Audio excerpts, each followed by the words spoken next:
مردان medical complex میں بے ضابطگیاں، anti corruption نے تحقیقات شروع کر دی۔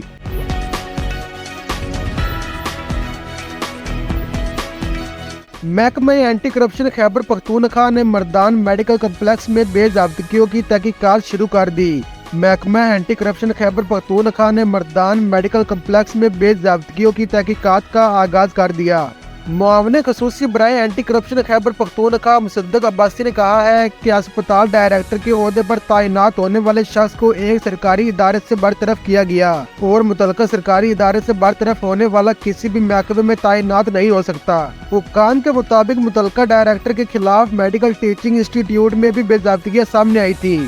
اس حوالے سے چیئرمین BOG مردان ٹیچنگ انسٹی ٹیوٹ ارشد جاوید نے کہا کہ ہمیں علم نہیں تھا کہ متعلقہ ڈائریکٹر کو سرکاری ادارے سے برطرف کیا گیا تھا۔ بے ضابطگی ہوئی ہے تو انکوائری کرنا اچھی بات ہے۔